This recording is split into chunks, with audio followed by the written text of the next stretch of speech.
Welcome back, everybody, to the Who Do You Like Here podcast.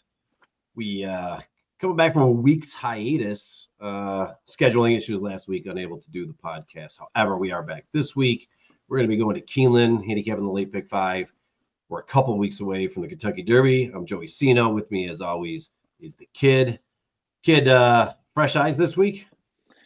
I think so. I haven't really been great at Keeneland, so I've been okay, I think, at Keeneland, but not like in my best form. But could be those weeks I took off. I just think it's again, we've talked about this multiple times on the podcast. I don't think we're that great in spring. I think we're better in the fall. Closer to probably would Breeders' agree Cup. with that. Yeah, I'd probably agree with that. Yeah. I think the track just plays. think, Go ahead.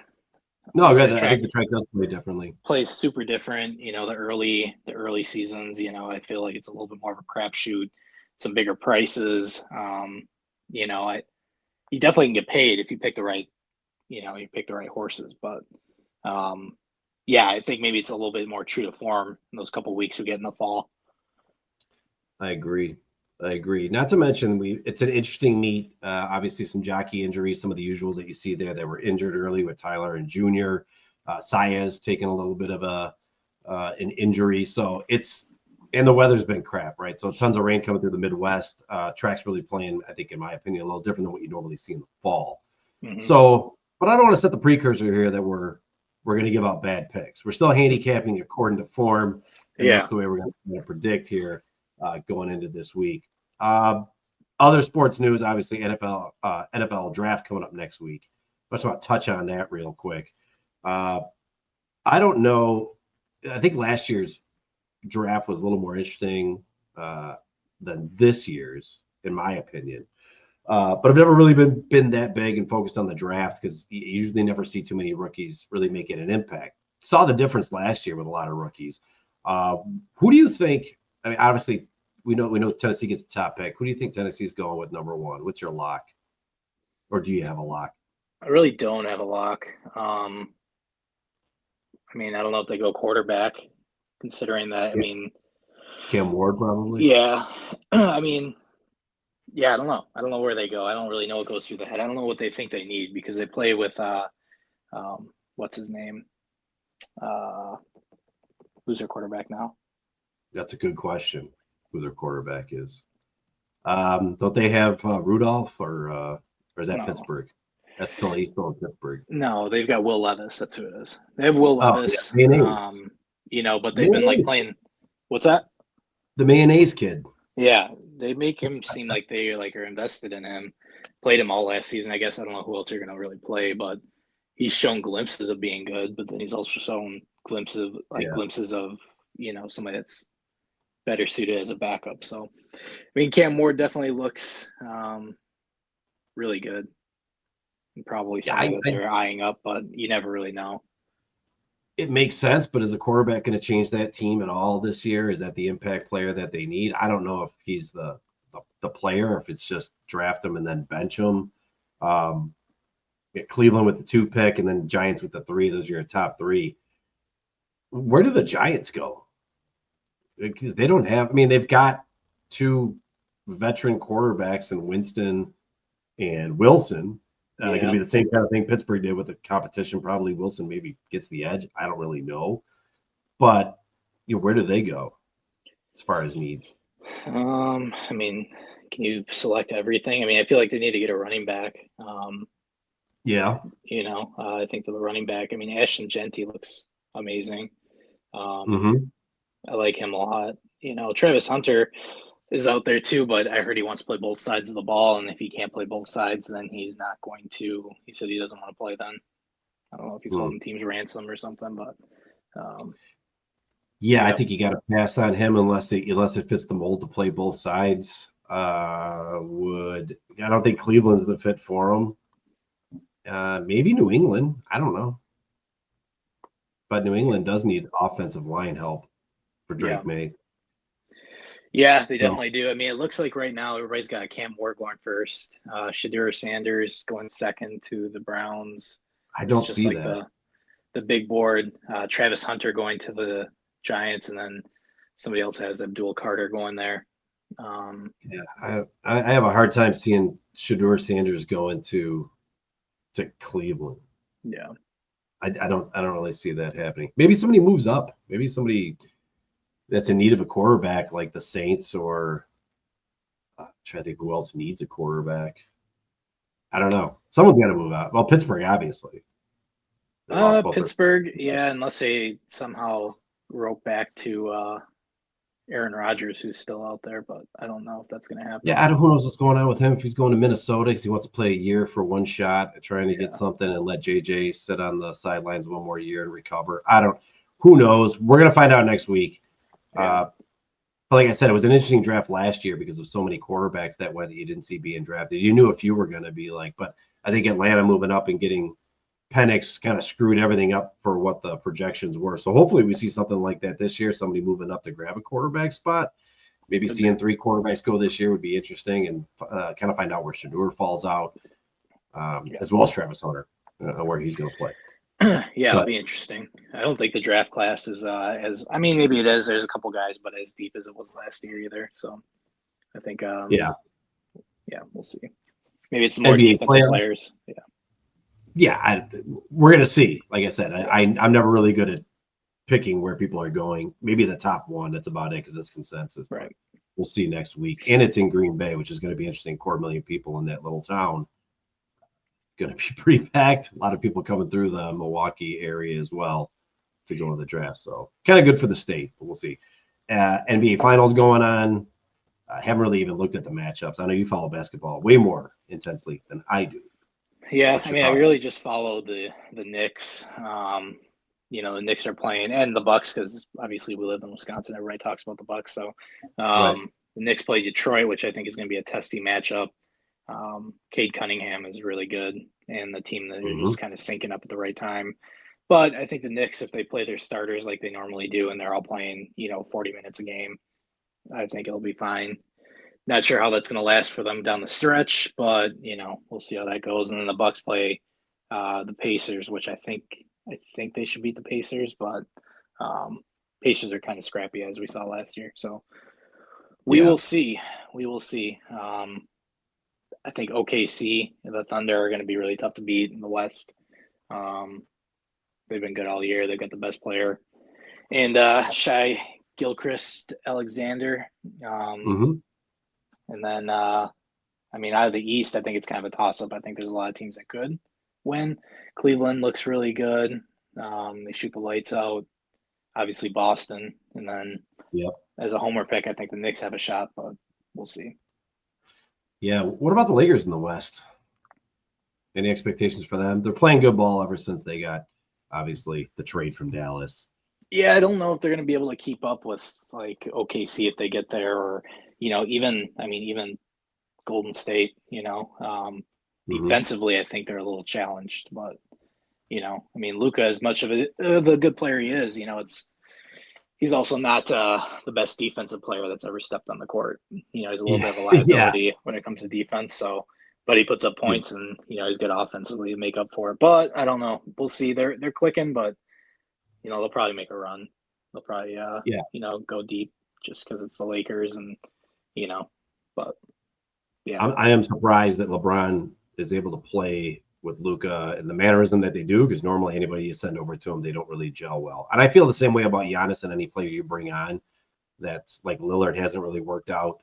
I just not really seeing that really work. I don't even know if Lillard's going to be available for the playoffs or not, but I don't see that. Giannis needs that secondary player that's not great but not terrible, like a Middleton or a Holiday that got him the run that they did previously. So I don't know. The jury's out on Milwaukee. I think they'll beat Indiana. I think the Knicks can beat Detroit. That should be a tough series. Who knows? Second round of playoffs where things lie. But this is that time of the year where we're kind of more focused on horse racing, if anything, because we're only 2 weeks away from the Derby. We're starting to get the field starting to form together, at least right now. You horses that are probably not going to go there at the tail end and the lower points. We're going to see how it shapes out for the field. I was looking at a few statistics here. Last 3 furlong times and last 1 furlong times on horses, and some of the buyer speed figures. And really, once the field gets set up, then we have more of an idea what the pace setup's going to look like. But it's pretty wide open for me this year. I don't know about you. There's nobody that I'm really, really strong on. I think there's a lot of good prep races that came into the Derby this year that I'm going to go back and rewatch and see what kind of trips and what we're expecting from a pace perspective to duplicate. But there's nobody that's jumping off the page right now that is my top pick. So I don't know if you had anything that you had seen or if you're still debating. I still have to do my research and have to do my digging to find the diamond in the rough, I feel like. But, I really think, Baffert's going to make a resurgence, and Citizen Bull looks pretty good. I think that's a horse that could step up and win it. Baffert's been pretty quiet, obviously, since everything. And, I think we're almost due for a Baffert win. But there's a lot of good horses in there. I think even Sandman looked really good. Sandman, obviously, we talked about last podcast, looked really solid. Baffert's got Rodriguez as well. That's in the top ranks as well. Yeah, looking strong. Yeah, out of Authentic. Also, Sovereignty. We didn't see Sovereignty win that last race, but maybe you see something different if Alvarado can get back in the mount. Who knows? But some of the horses out there, I think. But I got to do my digging. I look at some of the breeding and kind of do some of my research like I have in previous years and see who lands. But I'm leaning towards one of the Baffert horses, I think, right now, just because I think they're due. And it's the Derby, so that's my gut reaction. First time asking, but we'll like I said, we'll see. Yeah, like I said, we gotta check out pace and we gotta see position wise, post positions. A lot of those things fall in the line. We know who not to take, but post position, we've talked about that too many times on the podcast. So we'll see how that works. The streak continues. We've got Keeneland this week, as we said, late pick 5 starts in the 7th race. We're gonna go ahead and kind of get right to it. We're gonna go through this handicap, get through this week. Let's see where we fall out as far as results on Saturday. Kind of dial it in for the following week. And I know Churchill's coming up. I love the Churchill Under the Lights Thursdays. Those are usually some of the best races. Kind of late afternoon races under the lights.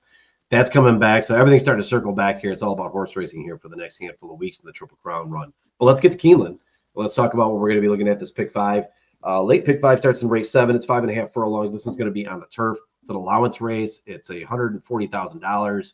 For fillies and mares 4 years old and upwards, never won 18,000 3 times other than maiden claiming starter, restricted or state bred, or which have never won 2 races other than maiden claiming starter, restricted or state bred on the turf in 24-25, or which have never won 4 races. I mean, basically the condition here widens open for just about everybody and anybody to qualify in this race. Kind of a tough one to handicap overall. Not the way I kind of want to start out this pick 5, but in saying that, I'm going to lean with the first-time starter for 2025 in Pipsy with Joel Rosario for William Walden. Also going to get first-time Lasix, last 2 speed figures in September and October, last 2 races of last year. 92 and 91 speed figures, both of those in grade 2s in the Music City and the Franklin. I will tell you that, the last race specifically, not the best showing for this horse in October. But again, it was going against much better than what we're seeing here. I just think the workouts and the freshening up, William Walden's going to have this one ready to go. Hopefully he gets his first win for the year in 2025 at Keeneland. So I will take Pipsy. Looks to be 92 as far as the morning line. So sounds about right. Should be a decent price. I think most of my picks are actually going to be decent prices. So take that as you may. So I'll take the 7 on top in no specific order underneath. I like BG Warrior with Luan Machado maybe getting a tag. Looks to be the speed in the race, but running on synthetic. It's going to be going back to turf. Don't think that's a bad thing here, but should be the pace of the race, especially from the inside the rail. With Luan, I also like the 4 Band on a Run. Frankie Dettori, lightly raced horse here out of Uncle Lino. And again, 2 speed figures of 89 and 90 in 2 races this year. Synthetic win once on the turf here at 5 furlongs in a 115,000 non-graded stakes race.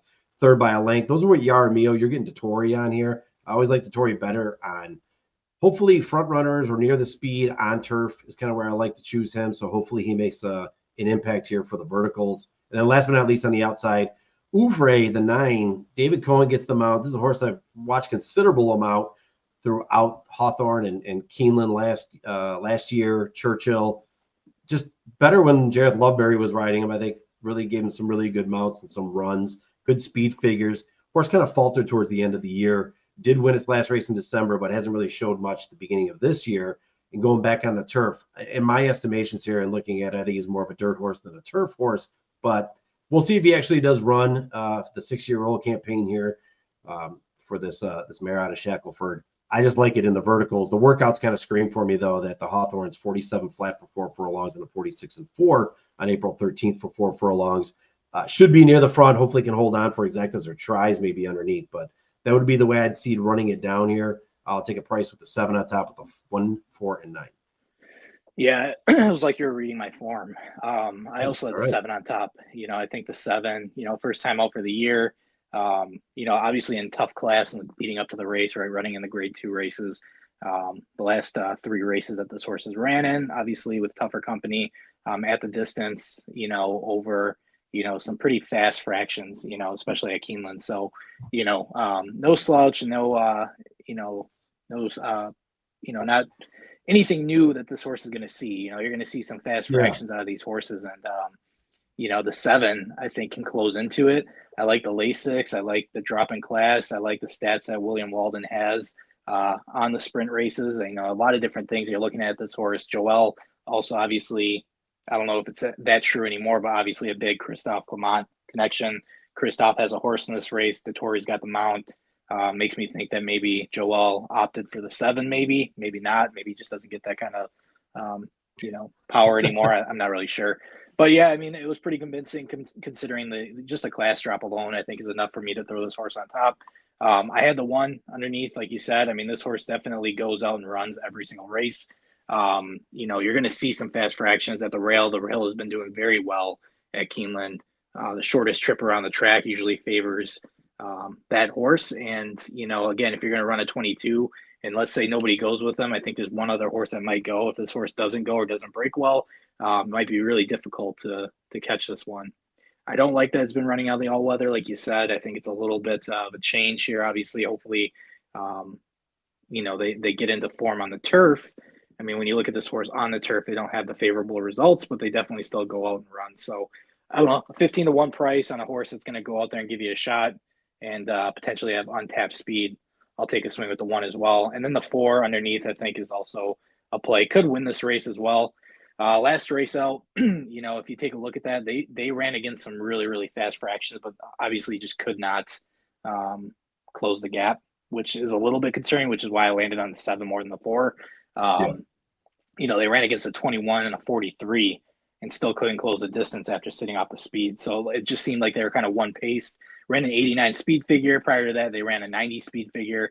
But, maybe they just took a little bit too much out of them. But again, looking at the form, you go from all weather to turf, there's a little bit of a drop there, I think. So I think, it's a pretty wide open race. I would not be surprised if we saw a price in this one, and somebody's going to go out there and I think screw everything up. But like I said, I landed on the 7 just from the class drop, the Lasix, the stats that Walden has. As my top choice, I have the 1, and like I said, the 4 underneath. I was looking at the other speed horse as well, though, the Ben Curtis horse. Ben Curtis always gives a fair ride, or the 6, sorry, yeah. He always gives a really, really fair ride. And when he gets instructions to go to the front, that's exactly what he does. So, that could be the case here.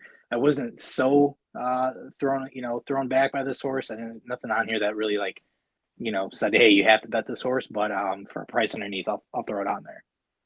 So yeah, I'm not mad at the 6 either. A 6 is another one that can go out. Obviously, last time out on March 15th wasn't its best outing. But running at Turfway Park, so a lot of synthetic races. You got to go back all the way to I guess November of last year for any turf, and that's the same thing, kind of a speed and fade on all of his turf races. Doesn't really hold on like he's shown to be able to in those lower optional claiming races on the synthetic. So again, they were going 6 furlongs, so maybe 5.5 is more the wheelhouse. 6 isn't a bad way to go either. Like you said, Ben Curtis always gives you a fair run.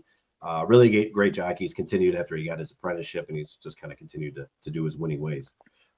Pretty close on that one. I would say we're almost identical on what we see. The 7 makes a lot of sense with the class drop, though, and for the first time out, I think they're putting it in this condition before they move it up to a tougher race. So agreed. Hopefully it's not a breeze through. Let's go ahead and go to the 8th race. 8th race is a mile and an eighth. It's an optional claiming 80,000 condition, purse of $130,000 for 4-year-olds and upwards, which have never won 18,000 twice other than maiden claiming starter or state bred, which have never won 3 races or a claiming price of 80,000. Listen, basically, if these races aren't graded races, they're other thans, and this is what you're going to get, which makes it really wide open. So it's really tough to handicap some of these races like we just got through in the 7th. But saying that, I'm going to go to the outside in this race and go with the 8. This is Gould's Gold, another one first time out for the year. Nice workout coming in on April 12th, 1 4 fifths. It was at 5 furlongs at Churchill Downs.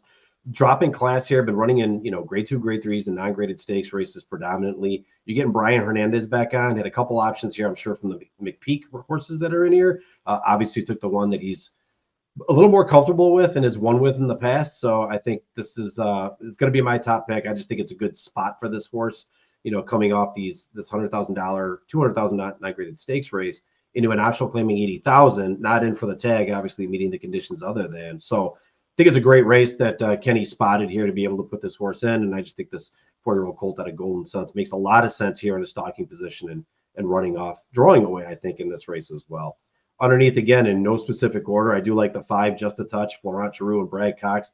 This one is, again, lightly raced, ran in the Kentucky Derby, abysmal 20th. They gave it a shot, didn't get much. Came back in the Iowa Derby, did get a second, and then wins by 10 lengths at Fairgrounds on March 1st of this year. Pretty convincing in allowance, 53,000 condition winners of one other than. And it fits the bill here. I'm just trying to get a price on something that could beat the horse. And the only way I can really see that the favorite's going to get beat here is that it has to get pressed. Somebody else is going to go to the front. I'm just looking for Brian to kind of do his thing that he normally doesn't by this time, maybe even get a rail trip, get over, save some ground, and make that late push. So I'm kind of teetering on trying to beat the favorite here. Maybe I'm wrong. Maybe the favorite is just the obvious choice. I also like the 6 Stretch Ride with Vincent Shimano. This one, again, first time out. Nice, just even effort. Nothing much here for the mile on the 16th at Gulfstream Park. Now going to go a mile and an eighth here. A little more distance here on a horse that should be up close. Might get the perfect trip. I'm hoping for that for Dale Romans as well. And then I also like the 9 Skinner Jose Ortiz for Sherry DeVoe. This one's dropping in class as well. Hasn't really got much of a ride the last 2 times. He had a sloppy track 2 back, and then last time out of Oakland Park, just kind of an even keel at 4-1. Didn't show much, but I like the prime power positioning, and you're getting Jose getting a third opportunity on this horse with some class drops. So I think Sherry's kind of looking for a good spot. Maybe this is the spot here to hit the board, maybe even possibly win. But I'm going to try to beat the favorite here. Hopefully it's the 8, could be the 9, but I'm going to go 8, 5, 6, and 9 underneath. Yeah. Again, pretty closely aligned here in this race. I like the 5, though. I'm going to go with the favorite in this one. Okay. Brad Cox, Florent Giroux, obviously the connection there. They just ran their best race that they've ever run. Obviously, it was an allowance race, 104 speed figure. It was just a freshening up really at the fairgrounds. You win by 10 lengths. That just shows that you're miles ahead of everybody else. Yeah, I mean, it was an impressive ride. I think they're just, tapping the potential. Obviously this horse is ridden in the Kentucky Derby. It's ridden in the Bluegrass. Very, very solid horse overall. And, definitely needs to be on the ticket. If you're not betting it, for first, make sure you have it at least underneath. But the 5 is my top pick here in this race. The 8, like you mentioned, you're taking a swing with this horse. I'm going to take a swing underneath. Last 3 races have been very good, posting really high speed figures. Last one in 92, they did scratch in 98 in the Ohio Derby. Brian Hernandez has ridden this horse a couple times, so obviously he knows what he needs to do and when they need to go. This horse sat just off with the speed last time. I can imagine that's probably what they're going to do too in this one, but you just got to hustle out and get position right away. And you're getting the Lasix again. That you've run with the Lasix, you won with the Lasix with Brian Hernandez aboard. That's how you broke your maiden. Now you're getting them back here. I think it's pretty important. You're dropping in class. You're getting some class relief as well. At a price of 6-1, I think that's a really good price for the 8, especially in this field. And then, like you said, the 9 Skinner, like you said, I mean, just looking for that perfect ride. They haven't gotten the job done at a consistent clip, but they've run really, really big in the last 3 races. 90 speed figures in the last 2 when Jose was aboard. If you go all the way back to Del Mar in November, Hector Barrios rode this horse. They posted a 101 speed or 100 speed figure and ended up winning the race in the grade 3. So again, dropping in class, you're seeing that a lot here in this race. But looking for that perfect trip. Last time out, they were 10 lengths back and they closed and just really couldn't do much. You're making up so much ground. But if you look back to that race prior, they ran a 99 speed figure. Yeah, they came in third by a length and a half, but they weren't nearly as far back, So I Yeah. think if you put them in this race, do the same exact thing. You don't go so far back. You don't have to go and weave through traffic or have to go all the way out, and try to make something happen. If Jose puts this horse where they need to be, they can really be competitive here. Cherie obviously having a red hot bar, and they're the talk of the town. They were prior to coming into this, so everything points to this connection being very strong. 3-1 with Jose and Cherie, I think is a good price as well. Getting $8 for that horse. Mhm.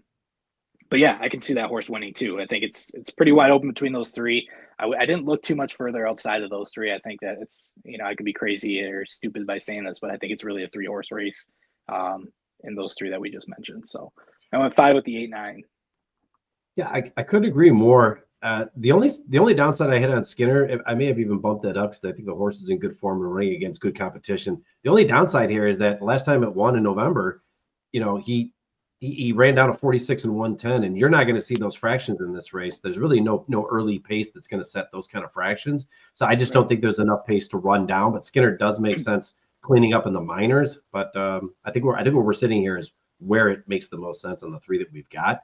That should be the consensus. We'll see come Saturday, but you need more pace. In my opinion, you need more pace for Skinner to be able to win it, but definitely can be able to pick up some pieces if he stays closer. So we'll see. Agreed. We can shift on over to the ninth race. Ninth race, 1.5 miles. So we're going to go the distance here. On the turf, it's the Elkhorn Grade 2, purse of $400,000 for 4-year-olds and upwards. Interesting race overall. I'm actually going to swing over to the 2 on this one. I'm going to give Pletcher an opportunity with Grand Sonata and Junior Alvarado. Now, both races in 2025 have not been fantastic. Overall, the last race was better profit-wise and form-wise, actually just missing at 1 mile and 3/8. We're going 1.5 miles, so the extra distance here probably does bode well. 1 1/8, first time out. That was just a freshener, sitting well back with Johnny V. Never really made a move. I'm not surprised either. That was also the Grade 1 at Gulfstream Park. But the horse typically likes to sit within 3-5 lengths off the pace, even closer at times. And I think that's what you're going to get here with Junior, is a patient right at the rail and be able to make his move late. A great workout on April 4th for 5 furlongs at 101 and 4. I thought that was a nice freshening up here. So this time around, sticking with the Grade 2 races that this horse is kind of familiar with, disappointed in the Breeders' Cup, disappointed, I guess you would say, in the Fort Lauderdale, definitely disappointed in the Grade 1, dropped to a Grade 2 last time out, and finally get a little bit of a relief here, getting a second, like I said, and I think the added distance is definitely going to help. So Granson, that'll be my top pick here. Not too sexy on that. Again, in no specific order, I'll take the 6, limited liability, Frankie Dettori. This one makes all the sense. This one should be at or near the front. Been rating in Grade 2, Grade 3 races last 2 times out. Third by a neck, just missing with Dettori last time out at 1.5 miles at Gulfstream Park in the McKnight. So I think they're looking for a little bit of redemption here. Sugar McGahee is going to try to get this one. It does have this one pretty formful here, but 88 speed figure first time out for this year, not to its usual high 90s, mid 90s expectations. Maybe you get it this race, but I think there's some other pace here to also possibly wear them down. Then I'm going to go to the outside. I think there's 2 outside horses here that definitely have a chance. The 10, first time out for 2025. It's a long shot called Starting Over. Been running nothing but Grade 2s. This one picks up the pace very, very late. Late pace figures are kind of what I'm looking at here to pick up some of the pieces. Been running the 1 mile and 3/8. Really probably does need the 1.5 miles. We'll see if Jaime Torres, who's a patient rider, is able to go ahead and make up some ground late. I like it at 20-1. And then give me the outside horse number 11, also at 20-1. I'd rather be Blessed. I've cashed on this horse before, and last time out in the Grade 2, just kind of went wire to wire to 92 speed figure at 86-1. That's where I'm going to go with as far as some prices here for Chris Hartman. Ben Curtis, again, we talked about his riding and his skills. If he says go to the front, Chris tells him that's what he's going to do. He's got that outside position. He's going to have to hustle if he wants to get position and get near the front. So we should see a contested early pace here with the 11 going early. Hopefully the 10 picking up the pieces late. I'm just going to try to sneak in here with the 2 getting the win in a patient ride from Junior on Grand Sonata. So that's where I see the pace of the race, where I see it finishing out 2, 6, 10, 11. Yeah, close, but a little different here. So finally, you're changing it up a little bit here between the 2 This of us. is the race to do it because I think it's wide open. I have the 9. I think the 9. If you look at the last race, right? So they went to Ascot. that obviously was not the move. It was not a great Hmm. choice, I don't think. Obviously, they did not. I mean, they finished dead last. They lost by 30 lengths. I'd have to watch the race. Maybe they pulled up. I'm not sure. Just knew they were out of it. Not exactly sure what happened. Obviously, I think it was just kind of a misstep, miscue. Maybe not sending it over would have been a better play. But they came back to Gulfstream. They took a whole bunch of time off. They went back to Gulfstream. They ran in a mile and 3/8. And this horse, even though they finished sixth by 2.5 lengths, I mean, they made up a ton of ground. This horse was 9 lengths back at one point and covered a whole bunch of ground to get up there and get, only lose by 2.5. Again, you put this horse in a better position, and you sit in a better spot. I think Hmm. this horse really has enough giddy up to maybe even get the job done here. So that's why I went with it. If you look at this horse's 1.5 mile races, I mean, they have definitely done some damage. And if you look at where they're, positioning this horse, they're no further than, 4 lengths back. Right. So again, it just comes to positioning where this horse needs to be. This horse is running in grade 1, grade 2, grade 3 company, its entire career. It's a very, very well put together horse. Again, I think you're getting Johnny V, who's going to be, obviously a veteran, going to put this horse where they need to be. And I think it's very important that they don't get too far back. And if they're in a good position here, I think, like I said, they've got enough kick where they can gobble up ground and really, make a stance, coming down the stretch. So I'm going to throw the Yeah. 9 on there for a 6-1 price. I think it's pretty nice, pretty juicy, especially with Johnny V giving maybe a more strategic ride. I have the 6. I think limited liability definitely needs to be on the card. Dettori's ridden this horse the last 3 races. He hasn't finished worse than third, and Hmm. when they lost, I mean, it's not by more than 2 lengths. So again, very competitive. This horse has gone to the front and has won gate to wire in a very, very long race, which typically you don't see very often. And so, I mean, maybe the more distance, the better for this horse, and I think that's kind of what you're seeing on the form.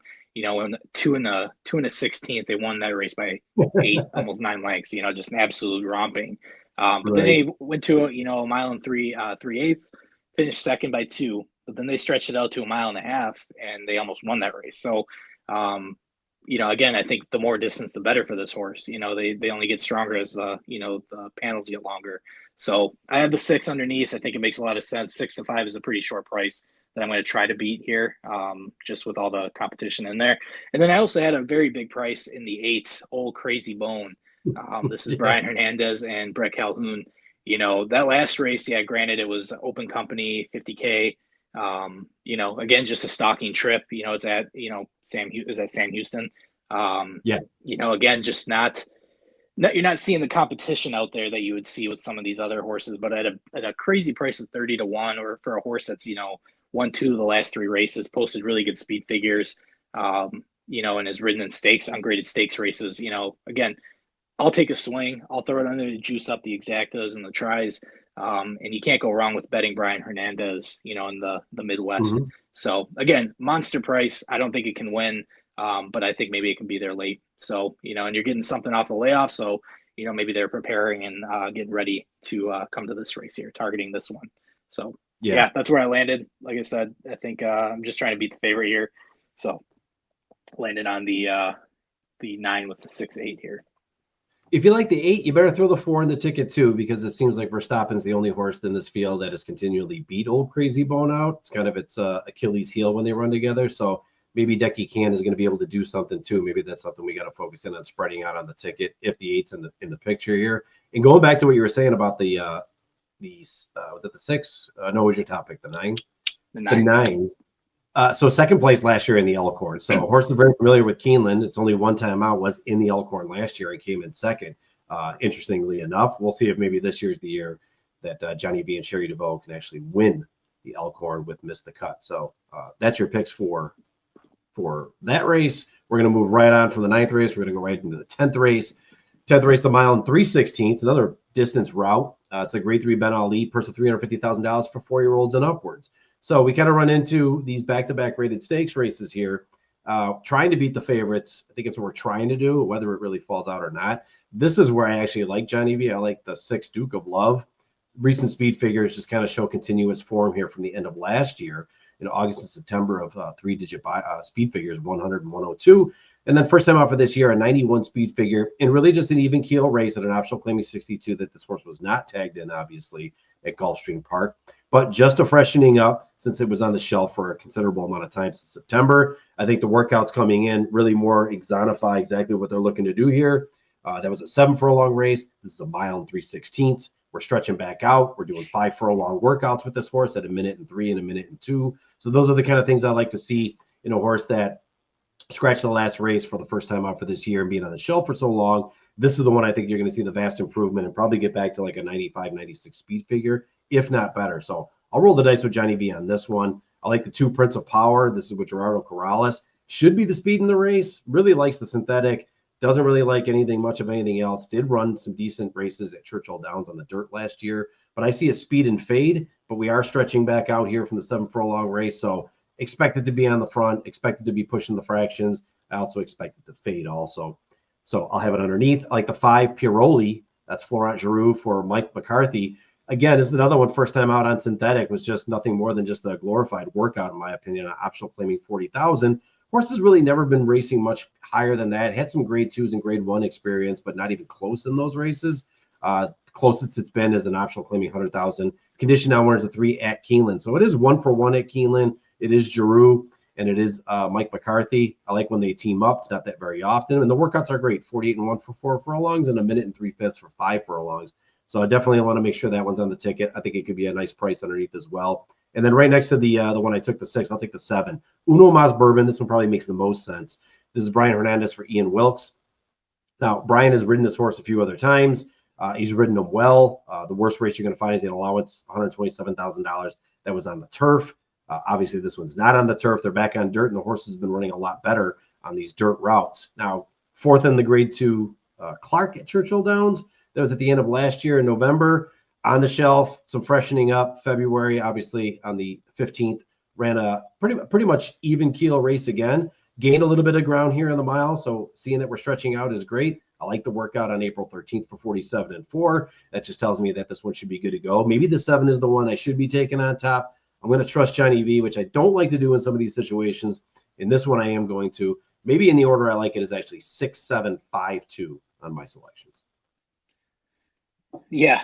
Couple of horses in there. I think the one thing that this race is missing is some speed.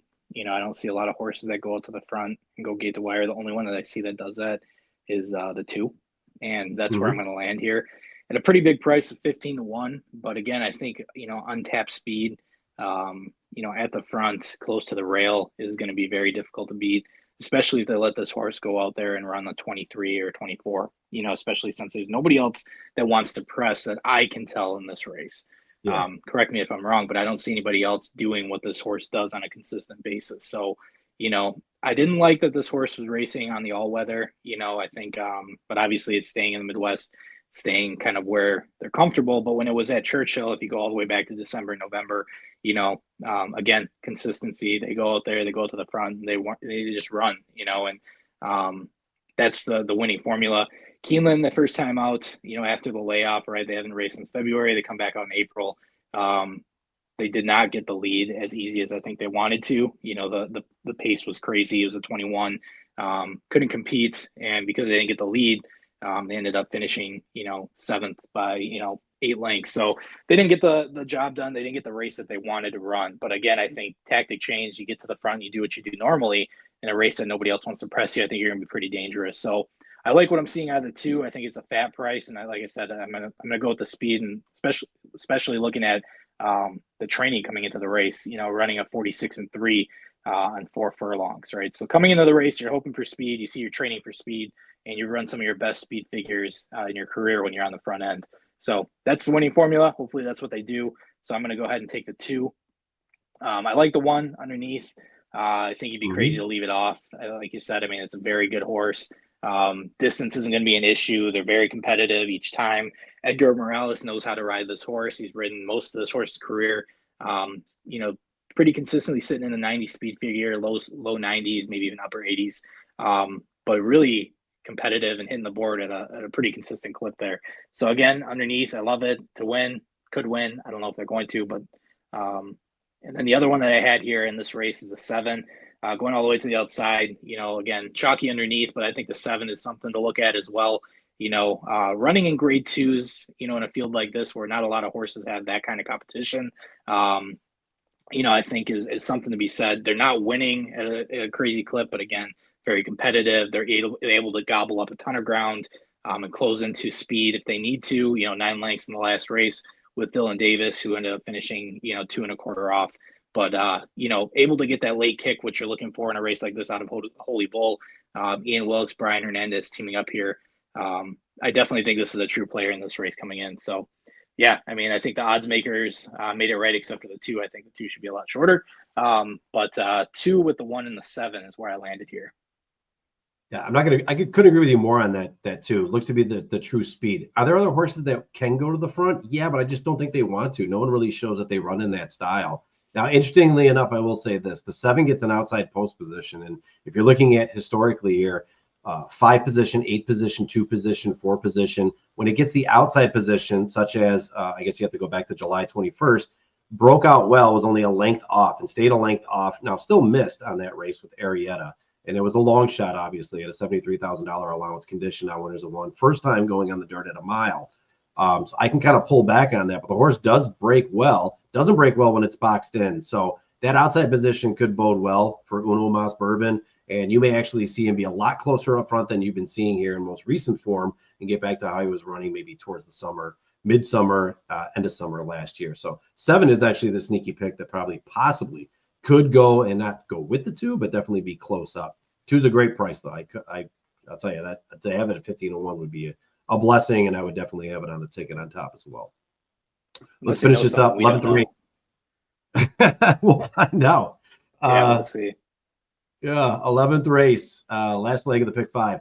A mile and a 16th on the turf. It's an allowance, 120,000 condition. Purse of $120,000 for 4-year-olds and upwards, which have never won a race, other than maiden claiming or starter, which have never won 2 races. I'm going to take the 4 in this race, and I like Luan Machado. I like everything about this horse. Rocky Joy returns to the turf. I think the 2 runs at synthetic at Turfway Park, just not his jam. Speed figures aren't really anything to bode well about here in the mid 80s, but there's nobody in here that's really jumping out on 90s consistently or getting great runs. Now, it took a long time for this horse to break its maiden, and then they go ahead and throw it in synthetic races. Getting back to the turf, I think, is a benefit. Beaten favorite last time out. Look at its turf record: 6 times out, 1 win, 4 seconds, and a third. Let's get back to the turf. That's what they're doing with this horse. I think Paulo Lobo's got this one primed up. Got some nice workouts coming in. I mean, last time it ran was February 1st, but the April 2nd workout at 5 furlongs, 102 flat. That's only best of 4, but even coming in at the 50-1 for 4 furlongs, coming into this race on April 12th. Just nice, really sharp workout. I like everything about this horse out of Kitten's Joy. So I'm going to take the 4 on top. It is a competitive race. I like the 5 also, Thomas Aquinas at 15-1 for Brian Hernandez, another one for Ian Wilkes. I really think the cutback in distance is a huge help here. Going from a mile and 3/8 and cutting back down to a mile and 16th, I think is going to bode well. Horse kind of gassed out last time on an optional claiming 35, but has run in some, higher allowance races here in the same kind of similar conditions on the turf at a route. So I think the 5 could be a player underneath for some of the exotics. Don't like it in the win column, but I do like it underneath. I think Accident, the 6 at 30-1. This is the one that'll be picking up late. Now, this one does have consistent high 80 speed figures: 87, 85, 87, 86, and 82 its last 5 times out. It's been running pretty steady here already for 2025. It's already got 6 races. It's just not finishing well on the board. But it did run on the dirt last time out, and it actually made up considerable ground, as it always does, and ran pretty solid. So Joey Ramos is going to get the mount again here for the 4th time. If he can keep it a little bit closer, I know it's a move up in class, but at 30-1, I kind of like it in the try for sure. I definitely wouldn't leave it off, and I think it's going to pick up some of the minor pieces. And then give me the 11, Frankie Dettori, probably the scariest one of the bunch. Parking on the outside, 85, 87, 85 speed figure so far for 2025. Finally broke its maiden last time out. But this is one that I think can be up there with the pace for what the numbers we're looking at. Has been running 46 halves, 47, really, really close to the pace that I expect it to be, and was able to win last time out. Tougher competition, first time against winners. I did like the workout, though, on the turf last time out for 6 furlongs at 112-1 that day. But I like that it's getting it more familiarized with that kind of feel for the grass here coming into Keeneland.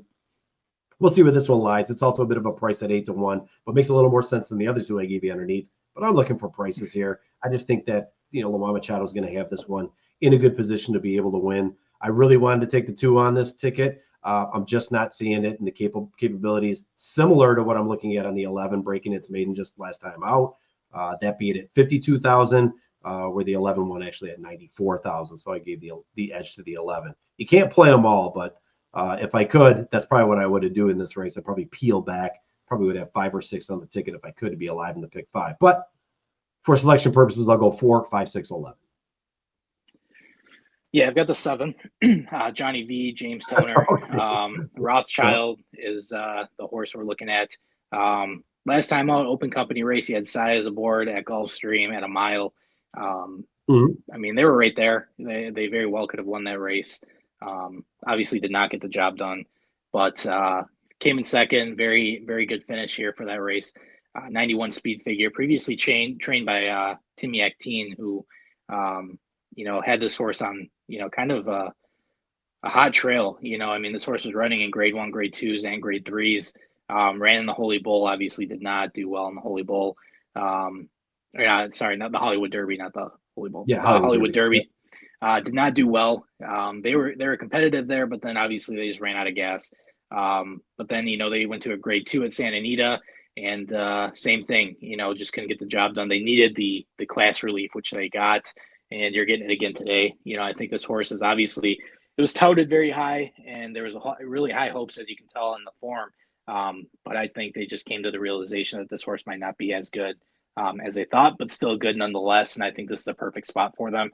An allowance race, 120K after a really, really good open company race last time out after a little bit of a layoff. So I like what I'm seeing there. It's Johnny V. He's going to do what he needs to do. I feel like this is a race where he's going to kind of just let it come to him and let everybody else kind of make the mistakes, seeing that that's kind of what this field looks like. So I like the 7. Like I said, I think just accolades. Yeah, they haven't won, but they've been against some of the best. And it's a good drop down here and kind of where they need to be. So I like the 7 a lot. I think it'd be crazy to leave the 8 off. I think the 8 just looks really good as well. Junior Alvarado is definitely one to, have aboard here, considering that he ran this horse's entire career. They broke their maiden at Gulfstream, came back in an open company race and just missed. But ran 85 speed figure. But again, this horse is hitting the board in the 4 races that they have at a very good clip, not finishing worse than 4th. And like I said, Junior Alvarado knows what he needs to do, but it's a very tapped potential horse. I think there's still levels to reach with that one. And then the other one that I had is the 2. I think the 2 makes a lot of sense. They just broke their maiden, which is why I don't like it on top. But they did it in really good fashion. J Love had them out, and they just sat off the pace. They were very patient. Right by the second call, they start moving, and then they were able to just take the lead and kind of coast and win that race easily. So that's probably the move. Don't go through traffic, just sit patient. Ben Curtis knows what he needs to do. We just talked about him.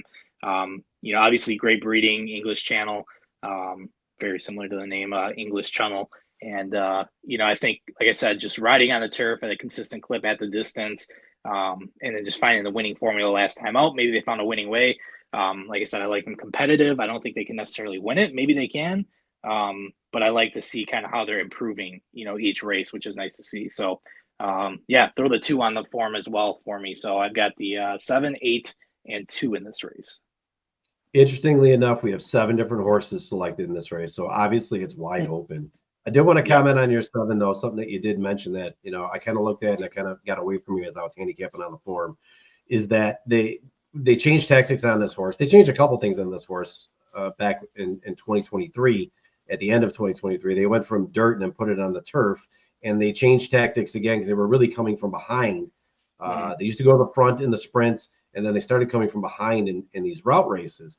Well, then they changed tactics in August, and they said, well, let's go to the front, see if we can steal some of these graded races, and it just didn't pan out. I mean, horse just was flattening out, trying to take the lead. Now, the last time out, it looks like James Toner decided, let's go back to the old tactics that was working before, and then optional claiming 25,000 and just missed with Saez at a mile. So if they run that same kind of pattern that you see this horse being successful and coming off the pace and sitting back versus going to the front, probably does bode better for Rothschild in that race. So maybe that's what we're seeing here, the new tactics coming out. Something I do want to say, too, is The one, Royal Spirit. Now, I don't think this horse on paper really has an opportunity, but Brandon Tapara gets the mount here. I'm assuming this is an apprentice, first time out. I don't know anything about the jockey, but I do know Eric Reed. I've seen him. He's obviously a trainer that we've seen before. This horse is out of Into Mischief, and Don't Forget About Me, which is a mare out of Malibu Moon. How this horse is not successful, I really don't understand it, because the breeding screams that this horse should love the distance. It should be decent on the turf. I mean, the dam alone has, five. Well, let's see here, five stakes winners, right? Four wins, one stakes winner, and 5 starts. So 4 win, 1 stakes winner. The breeding just says this horse should be successful, and this horse is 28 times out, 3 wins, 7 seconds, 4 thirds, and has not been much since October of 2023. So I don't know. I don't see anything in the workouts here, but I would expect if I saw this horse as a 3-year-old coming in, I would probably want to see how it runs on debut, because I would expect a lot. I just kind of a disappointment, I think, from where the breeding. It's kind of an example of $450,000 and $250,000 breeding that just doesn't pan out 100%. But lifetime earnings, $391,000. We'll see if this one does anything. I doubt it, but it's a price. If Linda Rice in New York can't get the job done in one of the many races she has, maybe some underlying knowledge. She can't get the job done with this horse in New York. I don't see this horse getting the job done here. I don't think so either. It doesn't make sense on paper. But $100,000. If I could bet it for last, I'd probably bet it for last. If I could bet it for last, I'd bet it for last. I'll take that bet. It won't come in last. We'll see. That's your pick 5. That's going to be it for the pick 5 at Keeneland this week. I'm really hoping that the opportunities that we got here, we've got some similarities, and then we got some totally off the wall different horses in our races. I kind of like when that happens, sync up a little bit, and then kind of distance on the ones that definitely look open. They look wide open. Next week, probably going to stick with Keeneland. We'll double check on that, and we'll see where we're going to lie as far as the track next week. We'll be sharpening our pencils definitely for the Kentucky Derby coming up. We'll obviously be having an extended podcast for the week of the Derby, and as well as the Kentucky Oaks on that Friday. So we'll cover both of those races in 2 weeks. Next week, though, we'll be back with another pick 5 ticket. Anything you want to recap, kid? I was just looking here. Mike Smith's got 1 mount, and it's in the last race of the day. Why? Yes, he does.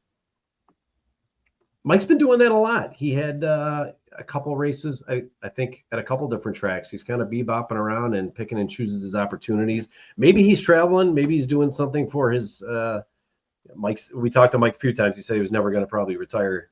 It's kind of the way he felt. He still felt good.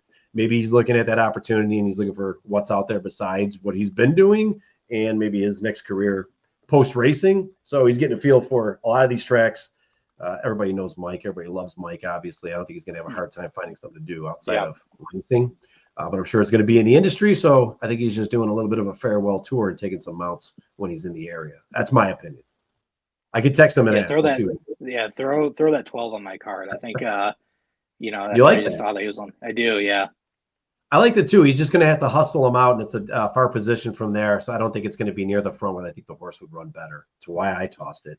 Doesn't mean I'm right. We already got 7 horses. What's wrong with adding 8? Yeah, why not? The way I look at it is if you're coming in for 1 mount for the day, why not make it worth your while? He picks up a couple of $100. And it's a Wesley Ward. And it's a Wesley Ward horse. So. He picks up a couple of $100 for the mount, and he's got money to go do what he wants to do, or go out to dinner, or hit Jeff Ruby's or something, which he eats for free. I was gonna say he doesn't have to pay it. Jeff Ruby's, so. All right. All right. Well, good stuff this week. Glad we were back. We'll be back next week, and obviously the week after for the Kentucky Derby. Other than that, for everybody, thank you everybody for listening and watching here. Be sure to tune in next week for our next podcast. And then we've got one more thing coming up here recently. If you guys are into football cards, we're going to be doing card breaks as well. So I don't know any people actually collect football cards, baseball cards, basketball cards, but new breaks coming on Whatnot. It'll be the Ball Breakers. It'll be me and the kid doing some of our own things. It's on the Whatnot app. Look for Ball Breakers. That's going to debut after the Derby on May 9th. That'll be the first one that we actually do. We'll do a couple of them probably per week. So if you're into football cards, trading cards, a lot of money in that. So we'll see. We'll see how that goes. Should be fun, though. Another venture for us besides the podcast. Something else to do. Other than that, for myself and the kid, until next week, hope everybody cashes out their tickets.